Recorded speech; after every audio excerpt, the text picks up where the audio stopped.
Hello class, good morning. Hindi में आज हम पाठ 13 वर्षा जल संचयन का अध्ययन करेंगे। वर्षा जल संचयन क्या है? संचय माने इकट्ठा करना। किसी भी चीज़ को अगर हम इकट्ठा करें, है ना, जैसे आपको अगर पैसा भी इकट्ठा करना है तो वो धन संचय हो गया, पानी इकट्ठा करना है तो जल संचय हो गया। तो वर्षा का पानी जब बादलों से आता है, वर्षा के रूप में नीचे गिरता है, तो वो ज़मीन पे गिरता है तो ज़मीन कुछ तो ज़मीन पी जाती है, और कुछ जो हमारी नालियों के थ्रू जाता है तो वो सीवरेज में जाके गंदा हो जाता है। तो क्योंकि वो पानी मीठा होता है, बिल्कुल पीने के लिए बहुत प्योर होता है, तो अगर उसको संचय कर लिया जाए, उसको इकट्ठा कर लिया जाए, तो वो पानी हमारे बरसों बरस तक हमारे काम में आ सकता है। तो उसी के लिए आज हम ये पाठ देख रहे हैं, वर्षा जल संचय। और हम शब्दार्थ देखेंगे।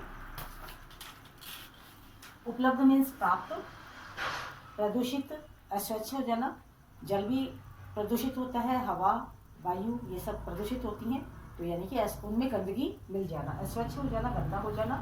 आपूर्ति देना, नियमित नियम से, और पेयजल पीने योग्य पानी। अभी हम इसका फर्स्ट पार्ट देखेंगे। तो ये तो आप सबको पता है कि हमारे विश्व में सबसे बड़ी संख्या है वो जल की है, और सुनने में आता है कि आने वाले समय में जिस तरह से हम जल की बर्बादी कर रहे हैं, तो आने वाले समय में जल संकट एक बहुत बड़ी विकट समस्या होने वाला अभी भी है। कहीं कहीं पर अगर आप गाँवों में जाएंगे तो वहाँ पर जल कितनी दूर दूर तक पीने का पानी नहीं होता है। तो अक्सर आपने देखा होगा, मूवी में देखा होगा और टीवी पे देखा होगा कि बहुत सारी महिलाएं अपने सरों पर 1 2 3 4 मतलब बहुत सारे मटके या इस तरह से कुछ लेकर के पीने का पानी दूर दूर से लेकर के आते हैं, नहाने के लिए दूर दूर जाते हैं। तो वहाँ नहीं है, इसलिए उन्हें उस चीज़ की कीमत पता है। हमारे घरों में 2 2 बार पानी आता है, सुबह भी आता है, शाम को आता है, तो हमें पानी की कीमत नहीं पता। कितना पानी हम वेस्टेज करते हैं। हैंड वॉश करते हैं तो हमारा नल, जब तक हम सोप लगा रहे हैं, साबुन लगा रहे हैं हाथों पर, मतलब हम 27 के लिए हम धो रहे हैं, जब तक वो नल चलता रहता है। हमने हाथों को अपना गीला कर लिया, जब हम साबुन लगा रहे हैं या जो भी साथ में हमारे पास वॉश है वो तो हम काम में ले रहे हैं। जब मतलब कहने का मतलब है कि वो चीज़, वो काम डब्बे के द्वारा हो सकता है, मग्गे के द्वारा हो सकता है। ऐसे ही घरों के सामने पानी का छिड़काव, मतलब कहने का मतलब जितना भी वेस्टेज हो रहा है पानी का, वो हमें रोकना चाहिए। पीने का पानी स्पेशली जहाँ नहीं है वहाँ उन लोगों के लिए बहुत बड़ी विकट समस्या है पीने के पानी की, क्योंकि हम खाने के बिना एक बार 5 6 घंटे 8 10 घंटे, 1 दिन या 2 दिन रह सकते हैं। पीने के पानी के बिना तो हम 2 घंटे भी नहीं रह सकते, है ना। जब हमें प्यास लगती है, बहुत तेज प्यास लगती है, हमें पीने का पानी चाहिए।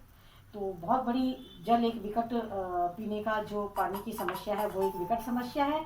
अभी हाल ही में दिए गए आंकड़ों के अनुसार पूरे विश्व में 100 करोड़ से भी ज़्यादा लोगों को पीने का स्वच्छ पानी उपलब्ध नहीं हो रहा है। पानी की यह समस्या दिनों दिन बढ़ती जा रही है, चाहे वो कृषि का क्षेत्र हो या औद्योगिक क्षेत्र। कृषि माने खेती, और औद्योगिक माने फैक्ट्री के काम के लिए।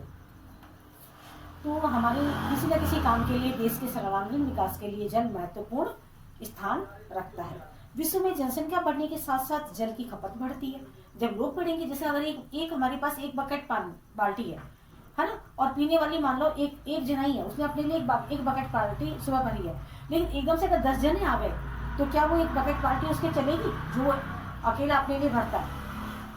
एक अकेला व्यक्ति है, कोई घर में रहता है, उसने 1 बकेट भर ली, अब कल सुबह आएगी फिर वो 1 बकेट भर लेगा। लेकिन 10 जने आ गए तो 10 जने छोड़ो, 5 जनों में वो बकेट खत्म हो जाएगी।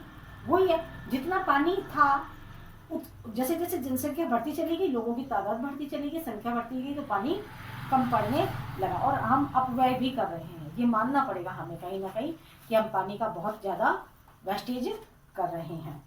जनसंख्या बढ़ने के साथ साथ जल की खपत भी बढ़ गई, और आज इसलिए पानी की कमी होती जा रही है। जल का एक चक्र होता है। कैसे चक्र होता है? वर्षा के रूप में पानी आता है, जमीन पे बरसता है, फिर पानी भाप बन के उड़ जाता है, फिर बादल बनते हैं, फिर बादल फिर बरसते हैं, फिर पानी जमीन पे आ जाता है। ये चक्र चलता रहता है। भाई जमीन पे होता है, सूरज की गर्मी से भाप बन के उड़ गया, ऊपर जाके बादल बन गए, फिर बरस गए, फिर जमीन पर आया, फिर भाप बन के उड़ा।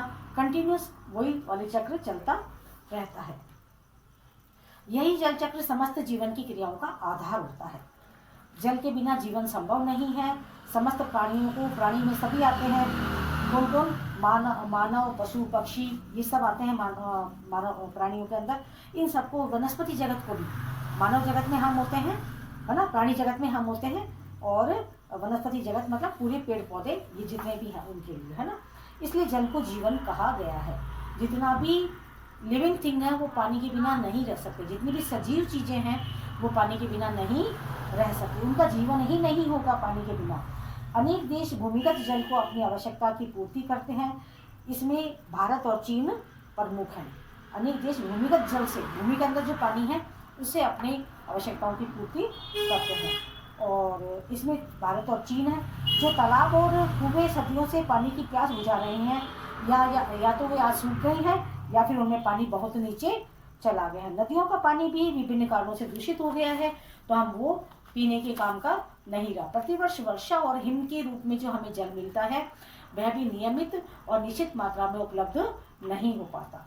नलकूप इत्यादि से हमें जो उपयोग होते हैं उसे महाराष्ट्र के तालगांव तालुके के 2000 के करीब कुएं हैं, वहाँ पे वो सूख गए हैं और भूमिगत जल स्तर बहुत नीचे चला गया। भूमिगत जल स्तर जैसे आपने देखा होगा कुआं होता है या फिर हैंडपंप देखा होगा। हैंडपंप कहाँ खुद सकता है? जहाँ पे पानी बहुत ज़्यादा नीचे नहीं हो, जहाँ हो ना, पता नहीं कोई क्वांटिटी होती होगी इतने फिट, उतना फिट पे खोदते हैं, फिर वो पाइप के थ्रू ऊपर ला करके पाइप से, और एक वो हैंडल सा लगा देते हैं, उसको आप हैंडल को यूँ करते हैं हम लोग, है ना, अप डाउन करते हैं तो वो पानी आ जाता है। तो ये भूमिगत जो पानी है वो इस तरह से काम में लिया जा सकता है। और विशेषज्ञों के अनुसार बढ़ती हुई मांग से जल संकट का पूरा असर देश में पूरा दिखाई देने लगेगा, और वर्षा के अनियमित होने और मौसम की मनमौजी होने का प्रभाव केवल कृषि पर ही नहीं पड़ता, बल्कि ऊर्जा संसाधनों और पेयजल योजनाओं पर भी पड़ता है। 1986 में भारत सरकार ने पेयजल की आपूर्ति के लिए राजीव गांधी सरकार ने पेयजल की आपूर्ति के लिए राजीव गांधी पेयजल मिशन बनाया था, है ना। और 1991 में तकनीकी मिशन का नाम बदलकर राष्ट्रीय पेयजल मिशन कर दिया गया। अब विशेषज्ञों ने वर्षा जल के उचित उपयोग और संचयन पर बल दिया है। बहुत सारी नहरें बन गई, बहुत सारे मिशन बन गए, बहुत सारे पेयजल मिशन बन गए। अब सरकार का ध्यान कई सालों से बरसात का जो पानी आता है अगर उसको इकट्ठा कर लिया जाए उसके ऊपर सरकार ने लगाया। इस हर वर्ष सर्वत्र एक जैसी वर्षा नहीं होती, अलग अलग जगह पे अलग अलग वर्षा होती है। कहीं पे बरसात होती ही नहीं है और कहीं बरसात ज़्यादा होती है, तो बाढ़ के मतलब आसार आ जाते हैं। तो उस समय पे ऐसे के अंदर सरकार देखती है कि हमें कहाँ पर बरसात का पानी कैसा और किस तरह से इकट्ठा करना है।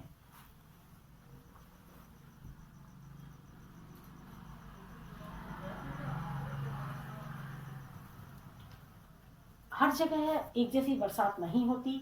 राजस्थान में 100 किलोमीटर औसत वर्षा से लेकर मेघालय की चेरापूंजी में 1100 मिलीमीटर और से अधिक ऊर्जा दर्ज की जाती है, जो कि विश्व में सर्वाधिक रिकॉर्ड है। यानी कि राजस्थान में सबसे कम 100 मिलीमीटर, है ना, और मेघालय का चेरापूंजी में 1100 मिलीमीटर, इस तरह से, जो कि विश्व का सर्वाधिक रिकॉर्ड है।